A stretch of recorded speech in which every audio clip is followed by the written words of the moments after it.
nagkamali yung video ko kanina, kaya inulit ko ulit. Ayan, ito gagawin namin kaldereta. Ayan. Salukuyang hinihiwa ng aking pinsan. Ayan, ito ang aming kasama rito ay siya itong maliksi dito magluto. At habang wala sila, kami naman ay nagugulay ng upo. Ito ang aming upo. Gisa. Kami ay kanyahan ng iisipin kung paano ang aming lulutuin. Kasi pag may dumarating na bisita, hindi namin alam ang aming gagawin. Wala pa kami hinandang pagkain. Ay, meron naman mga juice at tawag dito, biscuit, ay masisiriya, mga kindi-kindi. Eh, syempre, ang tao ay gutom. Hanapin ay kanin. Ayan, matagal pa yung maluluto. Mamaya magluluto naman kami ng laing. Pagdating ng ate ko, may dala silang laing daw.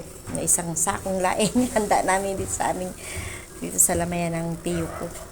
Ay, ito, nagsaing na kami. Nasa katerbang kanin ay kalaki ng kaldero. Ayan. Dami, dami yan. Pag hindi na ubos, sasangagin. Pero siguro mauubos yan dahil maraming darating ngayon. Dahil last day na ng tiyo ko, ihahatid na namin sa bukas sa kanyang huling hantungan. At alam nyo guys, ako'y kinulang ng yan. Kaya nilabhan ko na yan, damit ko. Nanghiram na ako sa pinsan ko ng damit ko kasi 2 piraso lang bit-bit ko. Dahil akala ko ako'y uuwi ng hindi pala. Mag-iisang linggo na ako dito bukas. Ay ako'y naglalaba-laba ng aking damit. Naubusan na ako dahil 2 damit ko nang hiram na nga lang ako. Ang ganda ng kanilang halaman sa taas yan, sa terrace nila.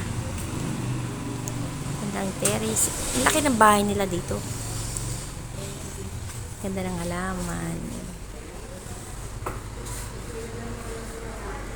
Ayan, nag-video okay rin sila kagabi. Ayan, maingay kagabi, nag-video okay. Ako hindi makakanta at hindi ako marunong kumanta. Ito guys, ito ang lugar nila dito. May malaking puno ng mangga. Ang ganda ng puno ng mangga rito. Pag daw ito namumuha ay napakarami. Ayan.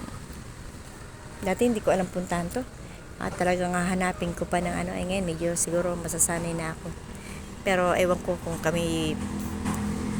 kailan pa kami babalik ulit dito. Pero bukas kasi last day na, bukas na namin siya ihatid Ayan guys. Bye-bye na. Papakita ko sa inyo saglit. Ito ko.